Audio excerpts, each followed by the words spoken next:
Lakeland Public Television and area news partners are proud to present Debate Night 2012, a look at our area legislative candidates. And now, the Senate District 5 debate. Your moderator tonight is Roy Blackwood.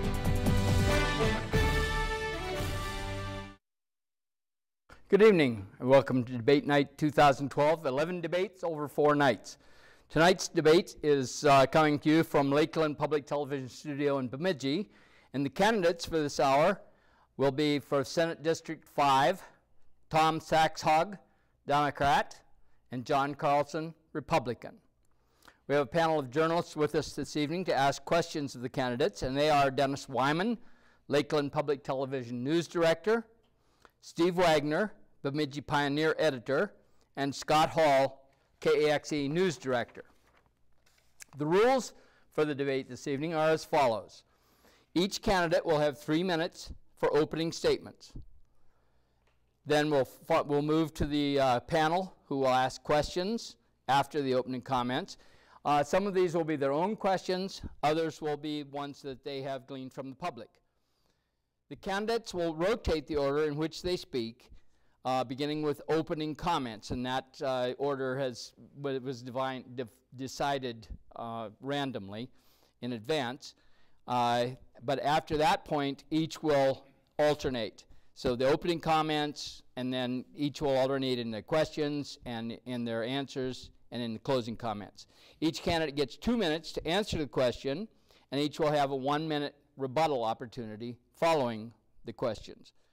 The questions will continue until we're about 50 minutes into the debate. At that time, we'll move on to closing comments. At that time, each candidate will have 2 minutes for a closing comment, and that will end the debate. Are there any questions about the rules from the candidates? No questions. All right, hearing none, then we'll move on to the opening statements. We'll start with Mr. Saxhaug. Well, thank you. I appreciate that. I'm Senator Tom Saxhaug. For the last 10 years, I've represented District 3, which is Lake of the Woods County. That's the northwest angle, Koochiching County, International Falls, Grand Rapids, and Itasca County, and all of Aiken County. With the 2010 census and court redistricting, northern Minnesota has lost a full Senate district. That means 2 House members also. And the newly created Senate District number 5 runs from the Grand Rapids area over the Bemidji area down as far south as Pine River, and with the Leech Lake band of the Ojibwe in the middle. I was born and raised in Grand Rapids, graduated from Grand Rapids High School, graduated from St. Olaf College, came back to Grand Rapids. I'm a 3rd-generation business family. I was an independent agent, insurance agent for 36 years. My wife Nancy and I have been married for 41 years. My daughter Susie's an elementary school teacher in St. Paul. She's married to Dan, and they have 2 children. My son Tim's a professional musician in the band Trampled by Turtles. I was elected to the Grand Rapids City Council in 1993, was elected to the Itasca County Board in 1996, and elected to the Minnesota Senate in 2002 to represent the citizens of District 3. In the last term, I served on Higher Education Committee, Environment and Natural Resources, as well as the Lessard Sam's Outdoor Heritage Council, which I guess you could say divvies up 1/3 of the constitutional amendment that was passed several years ago.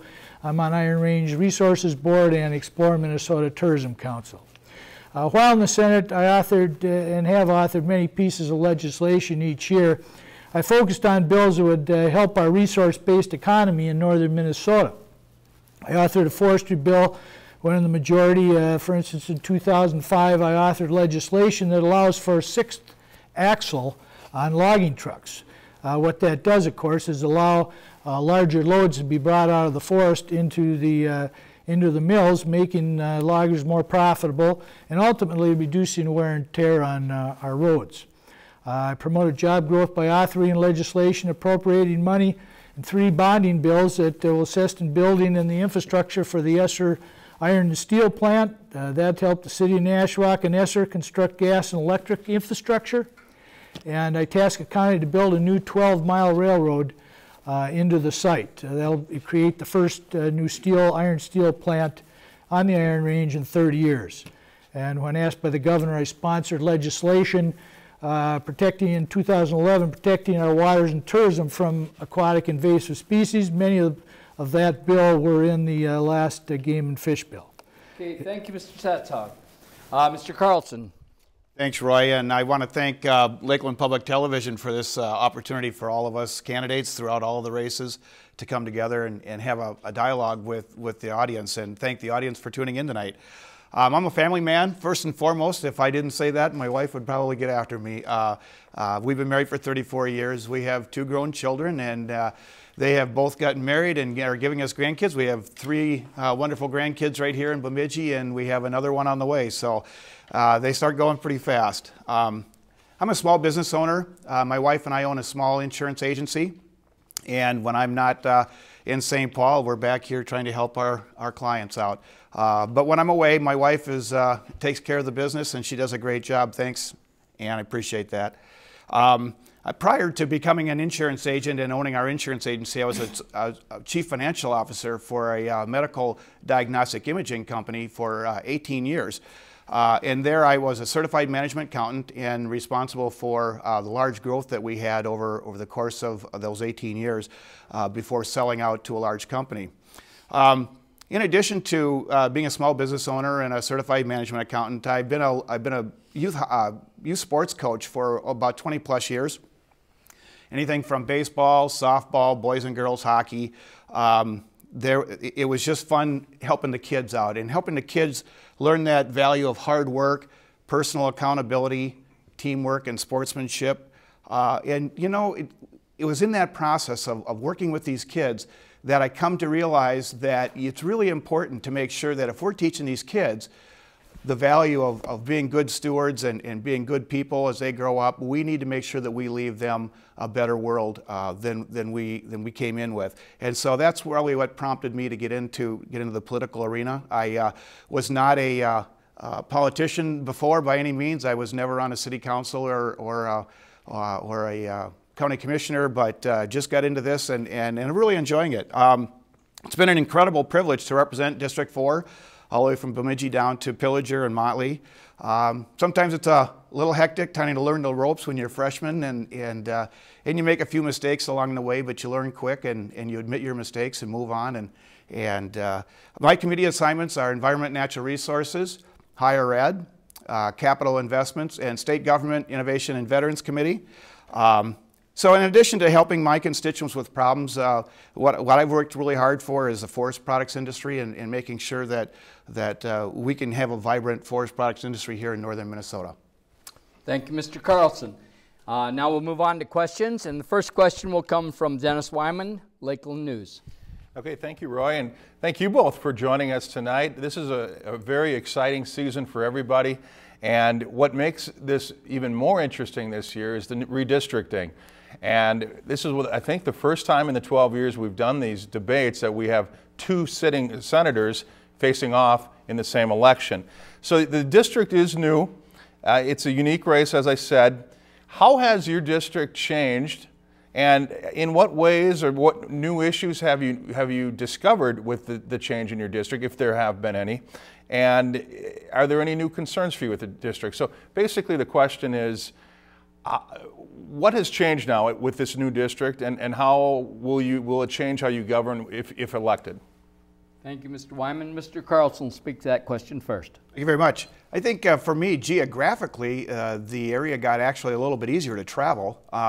Some of the travel that I had in the last couple of years down to Pequot Lakes and Pillager and Motley were some long travel trips, and now it's a pretty easy jaunt over to Grand Rapids, Cohasset, Coleraine, Taconite, Beauvais. It's a nice, easy travel along Highway 2. So I think that travel distance will be good. It's going to be interesting having 2 major north central Minnesota centers with Grand Rapids and Bemidji. I know that especially in our high school sports, they're fierce competitors, and that's always fun. So it'll always be interesting watching those matchups as we go forward.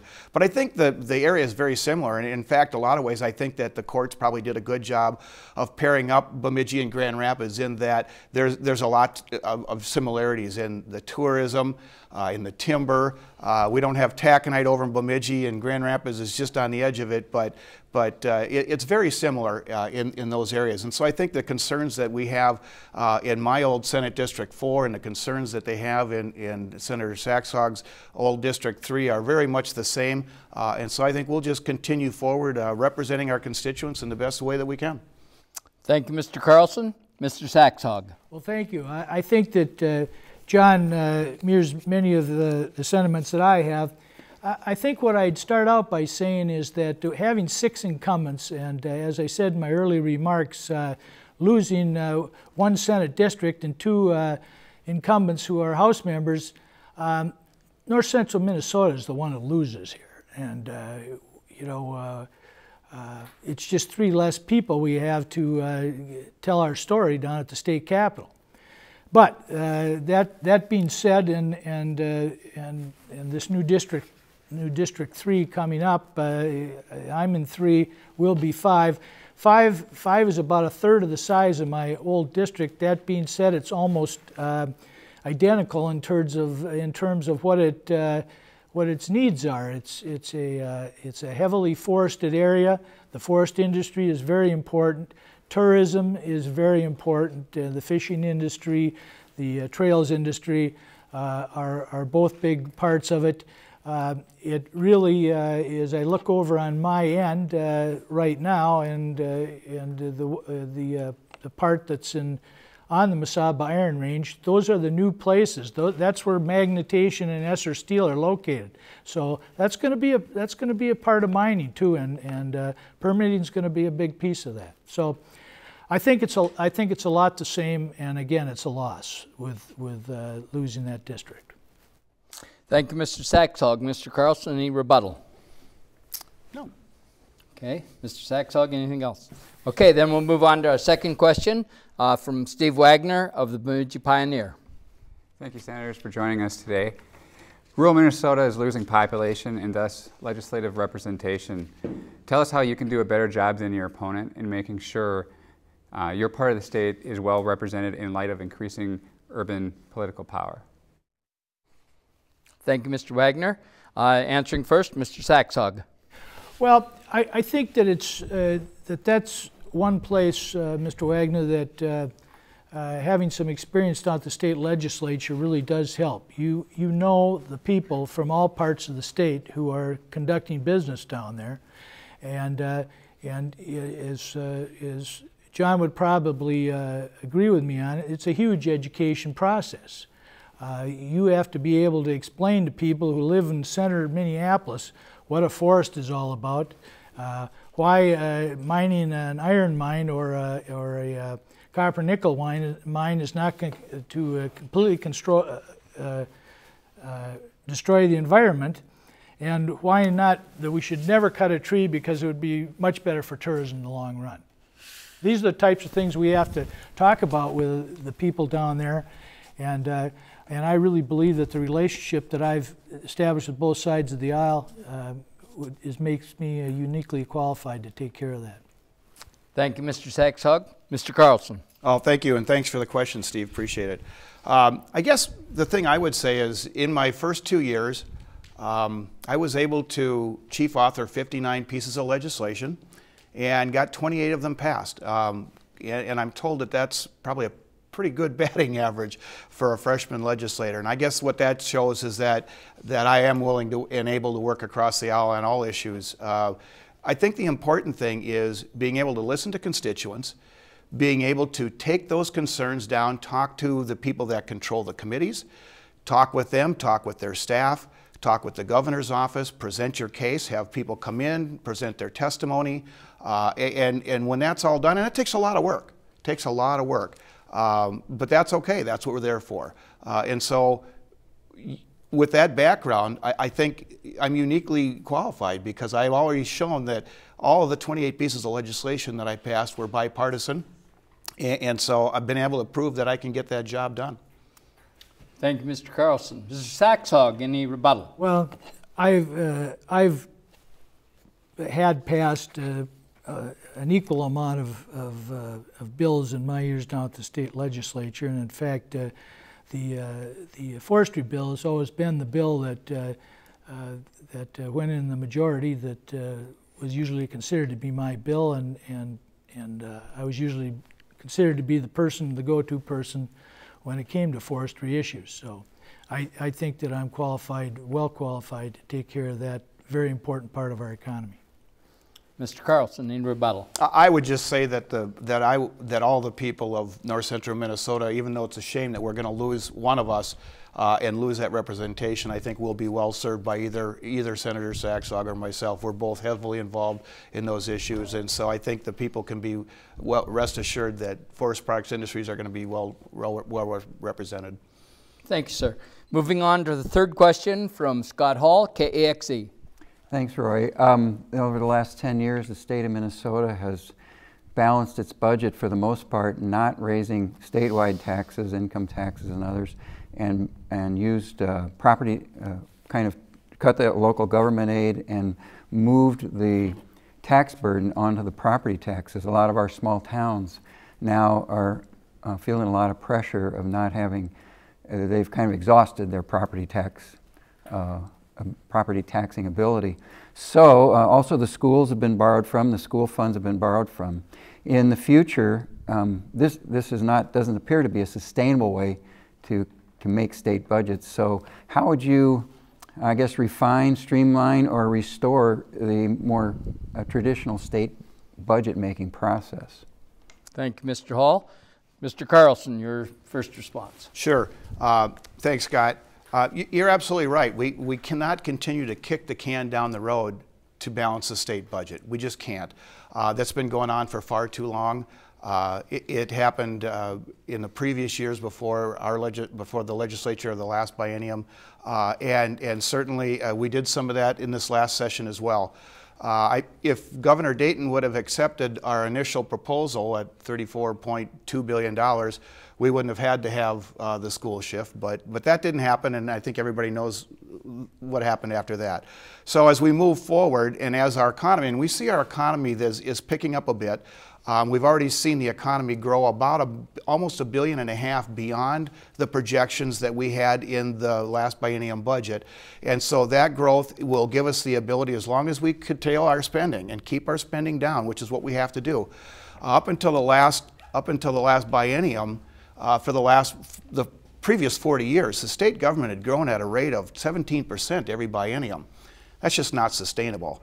And so what we have to do is continue to keep that growth in spending in state government down into that, a couple percent, maybe 3%. Let's keep it down to the cost of inflation.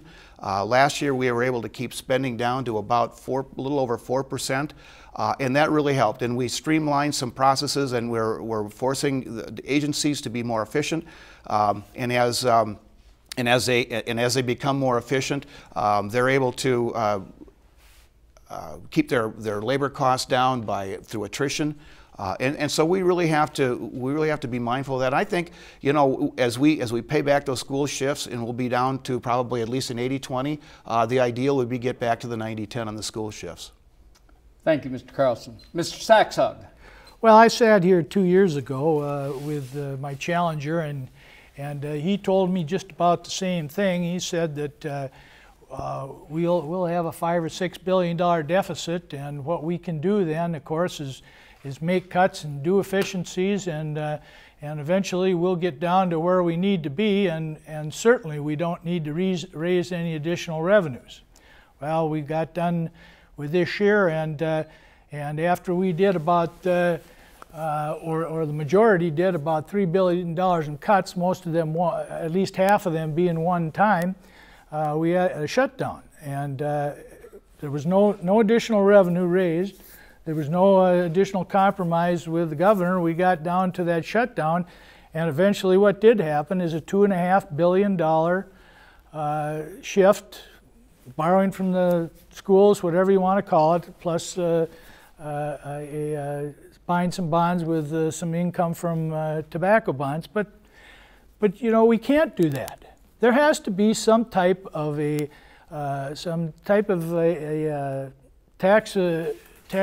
tax reform, whether we're working on a sales tax, an income tax. I certainly agree with Mr. Hall that property taxes, it's just not sustainable anymore to send those down to local units of government, particularly in northern Minnesota, where we have very little tax base. We have a lot of public land, very little tax base. So every time the property tax is pushed down to us, and that's what it raised, it costs us dearly. Thank you, Mr. Saxhaug. I sense a desire for response on that, Mr. Carlson. Sure. I would just remind folks that the previous biennium, the 2010, making up the balanced budget, the previous legislature had borrowed $1.9 billion in the school shift.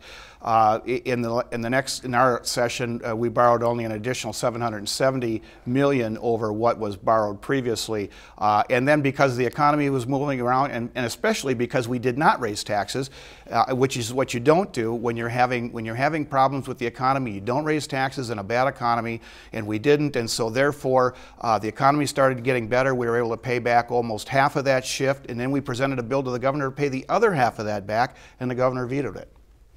Thank you, sir. Mr. Saxhaug. Well, I would say, we can argue about the shift, and we can talk about the 60-40, and we can talk about the 70-30. But the real problem we had here to start off with, the $5 billion, is that there was $2 billion in cuts, and half of it was one time. And when we go back in January, we're going to have $2 billion with inflation. We're going to start out with a $2 billion deficit. That's what we're going to start out with. We have indeed kicked the can down the road. I think we're going to have to raise some revenue. Thank you, sir. Moving on to our fourth question, again, Mr. Wyman, Lakeland News. Well, you guys must have been reading my mind here as you started to touch on the tax situation. I would like to get your thoughts on assessing the tax situation in the state right now for both individuals and for businesses, the tax climate. Is it fair? What would you change? And so on for both individuals and businesses. Thank you, Mr. Wyman. Mr. Saxhaug, your response, please. Well, many of you over the years have seen auditors and departments of revenue talk about the three-legged stool. The three-legged stool is three sources of income for the state of Minnesota. It's the property tax, the income tax, and the sales tax. The sales tax has gone down appreciably in the last 20 years due to the fact we have less and less goods and more services. Services aren't taxed. Income tax, we have the last two dealings we had with the income tax were in 99 and 01. Those were income tax cuts to the wealthiest individuals in the economy. The property tax has continually gone up, as we discussed, probably as much as 30% in the last 20 years. It's gone up almost $9 billion in the last 10 years. So I think it's obvious where the additional income needs to come. As far as business goes, the business income tax is one place, in many places in tax reform, that we could improve on.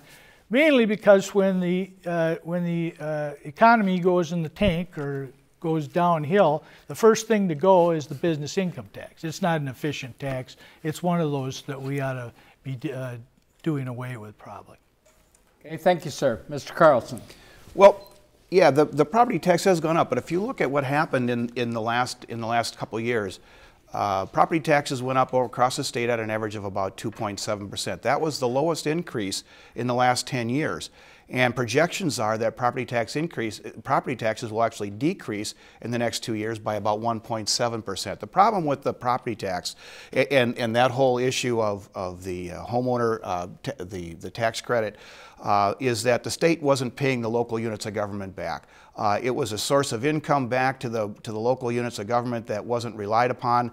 Only once in 10 years did that money ever get fully refunded back to the counties and the cities from the state, and so it just wasn't reliable. The League of Minnesota Cities, the Association of Minnesota Counties, actually came forth and asked the legislature and the governor, please, if you're not going to pay us this money, don't hang that out there in front of us and have us not know how to balance our budgets, because we don't know if we're going to get that money. And so the legislature in 2007 proposed the same thing of doing away with the homestead tax credit, and I believe Senator Saxhaug voted for it in 2007. That was vetoed by Governor Pawlenty. It was brought back again this year, and so now we're dealing with it. I think that there was some unintended consequences especially in northern Minnesota, and I think we need to go back and fix that. There's a number of ideas what we can do with our tax code. Some folks had suggested that we do away with the income tax and put in just a sales tax that includes services. That's one idea that some people are throwing out there, and they're saying if you do that and include services, which is about 70% of the economy, that you could actually lower the sales tax rate to about 4.5%, do away with income tax, and that would solve some problems. I don't know. I think we have to have a lot of discussions about that before we make a final determination. Thank you, sir. Mr. Saxhaug, rebuttal. And tax reform is something that we definitely have to talk about, but John brought it up, so let's talk about it. The homestead credit. The elimination of the homestead credit was something that in northern Minnesota and north central Minnesota, where we have so much public land and in so little tax base, it's an absolute disaster. And it's mostly a disaster for those people who have homesteads that are less than 150,000. It was an absolute terrible thing to happen to northern Minnesota, and it's one of those things that I certainly would want to consider getting rid of. Thank you, sir. Mr. Carlson. And I would just say, and we need to continue to make, and because of what Senator Saxhaug said about having so much public land that's not taxable, we need to continue to make sure that we're funding our local our local aid to the cities and counties, the payment in lieu of taxes, the LGA, local government aid, and it's incumbent upon us, no matter who goes back down, to make sure we push for that for rural Minnesota, and we will, both of us will. But we need to address that too, and make sure that the cities that need it are getting it. Thank you, sir. Okay, for our next question, Mr. Wagner, Bemidji Pioneer. According to the Minnesota Department of Employment and Economic Development data, the state's unemployment rate was 5.6% in August. By contrast, if you look at the population centers in your district, Beltrami County was 7.1% and Itasca County was 6.9% during the same month. In your view, what should be done to improve unemployment numbers in northern Minnesota, put people back to work, and create jobs? Thank you, Mr. Wagner. Mr. Carlson, your first response? Well, I think what we have to do as a legislature is make sure that we continue to work on keeping business property taxes and business income taxes down, and we need to make sure that we give the businesses certainty. We certainly need to make sure that we're being careful about regulations. We need to make sure that we're protecting our environment, but that we move quickly. With all due diligence to get, we have hundreds and hundreds of jobs in northeastern Minnesota that we could be putting people to work, and we're on a 6-year wait already now on environmental permitting processes, and so we need to enhance that so that we can get businesses back to work. So we need to provide certainty for our businesses. We need to make sure that we're not over-regulating, that we're not making the permitting processes too onersome, and we need to make sure that the business tax climate is such that people will want to come to Minnesota to do business, and those that are in Minnesota will want to stay here and grow their business. Thank you, sir. Mr. Saxhaug. Well, the first thing I'd say is that we need to keep doing some of the things that we're doing, and that's continuing to base our economy on a natural resource-based economy. And so permitting for our mines, working very hard to get cellulosic biofuels as a viable and great opportunity for our forests in northern Minnesota, and making sure that our tourism stays healthy, because along with our water and getting rid of invasive species. These are all very important parts. Number two is always, but it's what's made Minnesota great, is our trained, educated workforce. There's no question about it that Minnesota has attracted businesses here over the years because we have a trained, educated workforce, a good education system, and that's very important. Lastly, and as we get to this point on taxes again, I think it's important when we look at our small business people that we remember that a small business person doesn't have to pay an income tax unless he makes money. If he's not making money, he still pays his property taxes. And property taxes are going up in this area. Okay, thank you. Mr. Carlson? Well, no, I would just say that, you know, we're right now I'm working on a project in Cass Lake. It's probably, if it ever comes to fruition, at least 2 to 3 years out. But it's a torrefied wood pellet plant. It's different than a grinding process, working with tribal government leaders and city officials in Cass Lake. And those are the kinds of things that we can do as legislators, is help bring industries together and put them in pockets where we need employment. And that's what we'll continue to do. Thank you, sir. Mr. Saxhaug. Well, the biofuels plant is very important. It's the most sophisticated use of wood that we have coming up, and there's a lot of competition right now in the United States for these particular industries. We probably have 2 at the most 4 years to get it together, and I think we will. We'll work hard and we'll get it here. Thank you, sir. Mr. Hall, next question, please. Yeah, Roy, thanks. Minnesota voters will be asked in November to approve or not approve 2 constitutional amendments, the so-called photo voter ID amendment, which would require every eligible voter to have a approved voter identification. The other amendment is so-called gay marriage amendment. Just where do each of you stand on that, yes or no? Mr. Saxhaug, please. Well, I guess the number one point here is I'm not for legislating by constitutional amendment. Personally, how anybody feels on either same-sex marriage amendment or the photo ID, you know, there may be differences of opinion. Let's take the same-sex marriage amendment. Right now we have a state law that says that Minnesota does not recognize same-sex marriage. So if we already have a law that similar laws have been passed through courts, why would we need to have a constitutional amendment? That's my question. The second question then on the second constitutional amendment, the photo ID, very little incidents of fraud in Minnesota. We have the highest outcome in terms of our voters turning out.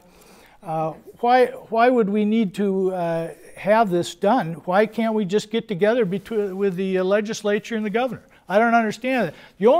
The only state in the union that has a constitutional amendment for photo ID is Mississippi.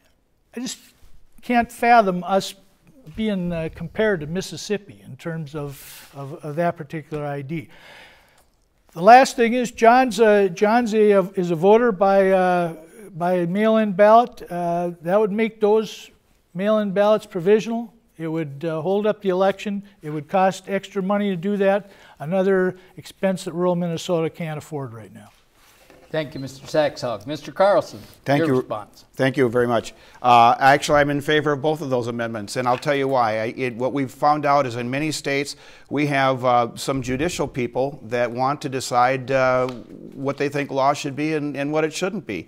And in those cases where the people's will has been thwarted by a handful of judges, that's exactly why when Senator Newman and Representative Kiffmeyer brought forth this legislation, specifically it was because we have seen in other states where there was legislation passed that was overturned by judges, that this is exactly why we need this to be in our constitutional amendment to guarantee that when you vote, that you know that your vote is rightfully counted, and only those that are allowed to vote get their vote counted.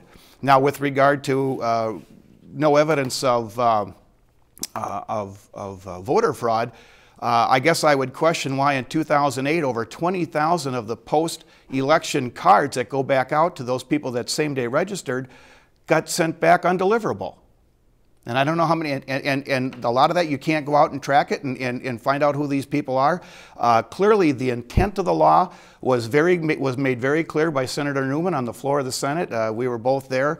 The intent of the law is really to cut down on the vouching. And that really has been where the problem is. And with regard to the mail-in ballots, I can tell you that it will, all of the legislation, if this passes and it gets put into law as an amendment to our Constitution, the next legislature will determine how those are done. It's not predetermined whether those are provisional or not. And if I go back, I'll make sure that they're not provisional. I'll make sure that we have the right process put into place so that mail-in ballots are counted that night. Thank you, sir. Mr. Saxhaug, rebuttal. Well, that's laughable, and I think that Senator knows that. How you can say we're going to have a photo ID, and then you're going to say, but we're going to go back and make sure that certain people don't have to have a photo ID, and it won't be provisional. I mean, that's ridiculous. And as far as that 23,000 fraud, Mary Kiffmeyer's been pushing that for the last 10 years. That's absolute baloney. Mr. Carlson.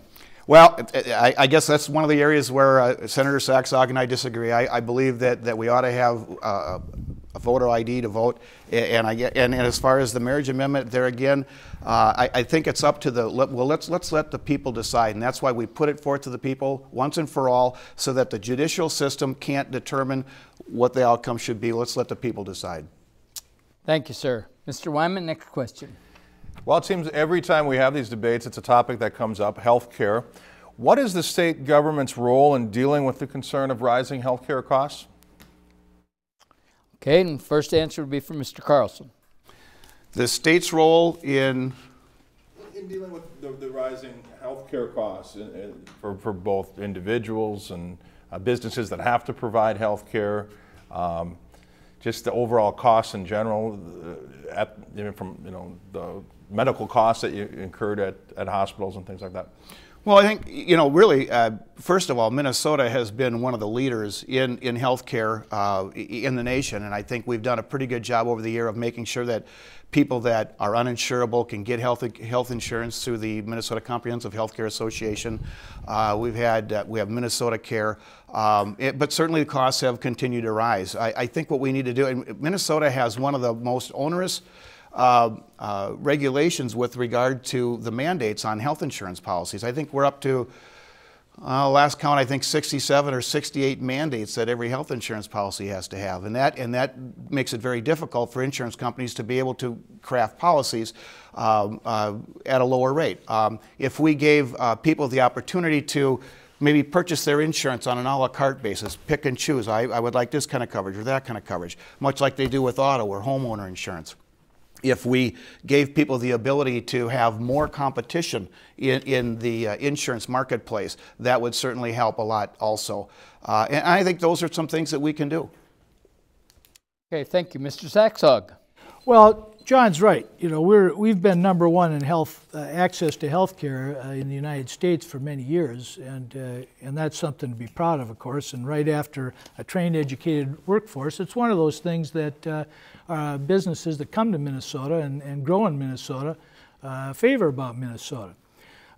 What I see coming up, something that when I was in the insurance business would have been very important to me, is the health exchange. The one thing that we could never do is get small businesses that had 2 or 3 people. We couldn't get them in a pool so that we could bring down the price of their health insurance. And I believe that the health exchange, which is going to qualify, Minnesota's going to be one of the first ones to qualify, and we're going to qualify federally, is going to be a very important thing in the future of health care in Minnesota. But I got to say that on the state level and on the federal level, we got to remember that we talk about our rising health costs and it's going up and up. Hey, there's only so much money that can be spent in health care. And so if we're going to make sure that everybody has health care, whether it's our drug companies or our overweight Americans or, there's a number of different areas where we're simply going to have to cut back as we are in a lot of other things. Okay, thank you, Mr. Saxhaug. Any rebuttal, Mr. Carlson? No, I would just say that if we allow people the opportunity to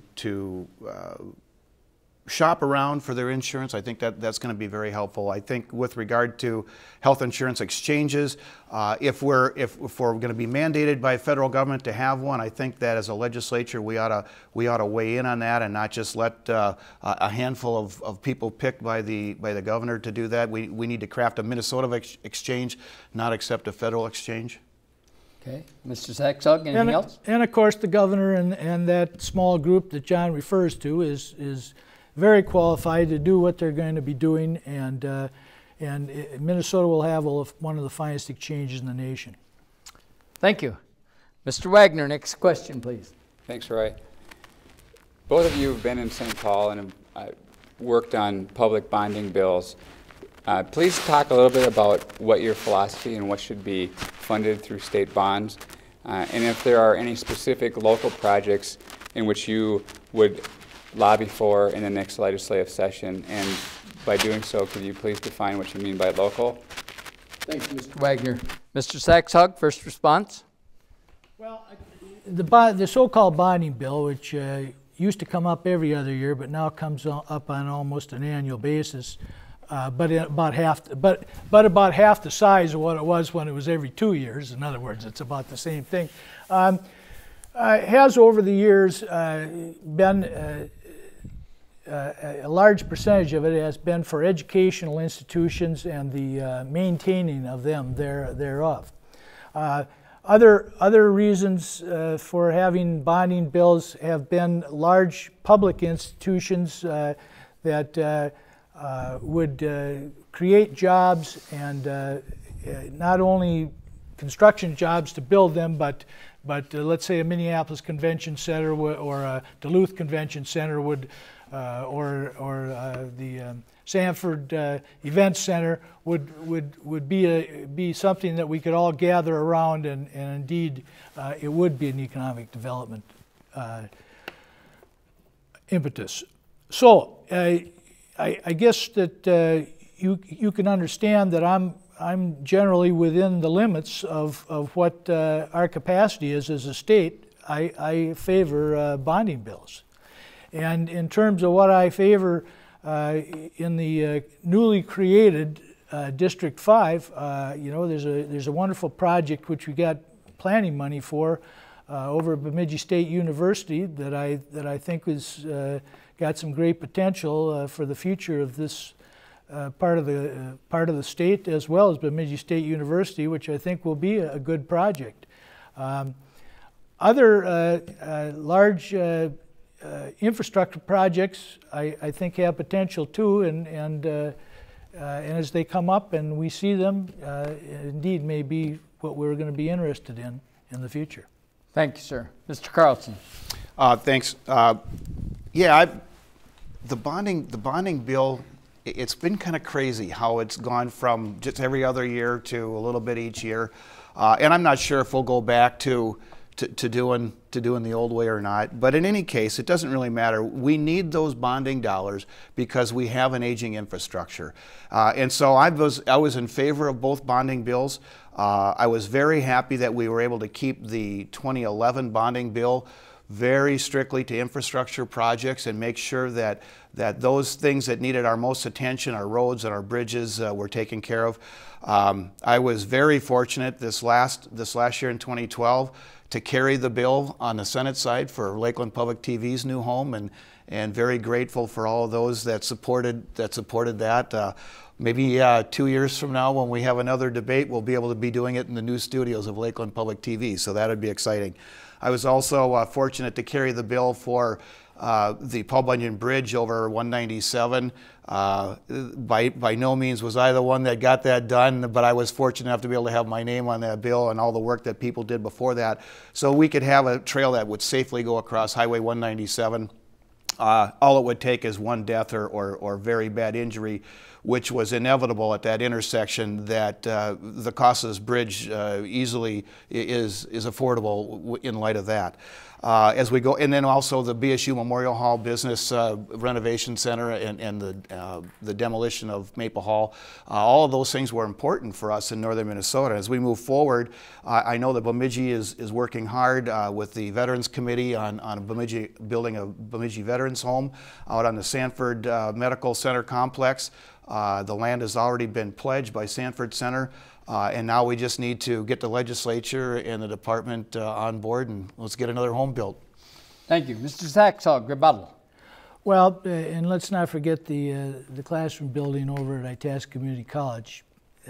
Pretty significant. It was an old farm school building, and it's going to be it's going to be a big plus for that end of the district also. But I guess what I think John brings up is true. This should be less, even though we do go after them, projects for your town or my town, but some real infrastructure projects here, whether they be for road or bridge or for HEAPR, which is roofs and sidewalks at MnSCU and University of Minnesota buildings. Okay, thank you, sir. Next question. I'm sorry. I don't want to take your minute away from you, Mr. Carlson. Please. No, I just wanted to piggyback on what Senator Saxhaug said about Donovan Hall over at Itasca Community College. When I had the opportunity to go in and visit that prior to the bonding session and to look at the mold growing in the corners, and I thought, my gosh, this is what we still have as an asset to the state of Minnesota. Something has to be done. And we have buildings that are not unlike that. We have down at Itasca State Park, we had the University of Minnesota Research Center there that was in absolute dire need of fixing up, and happy that we were able to get some money for that. Thank you, sir. Now for the last question, Mr. Hall. Yeah, it looks like the state, the legislature is a little more inclined now to look for revenues from gambling, expanding state-sponsored gambling. Just what are your thoughts on expanding the state's role in gambling? And also, I'm sure you want to mention its relationship to the economies of our Indian communities. Mr. Carlson. Yeah, thanks, Scott. Personally, I'm not a huge fan of gambling revenue, but when it came down to it, the final stage, I had a number of local charities that came to me and said, we are in dire need of some kind of a tax break, or we can't continue to do our charitable work.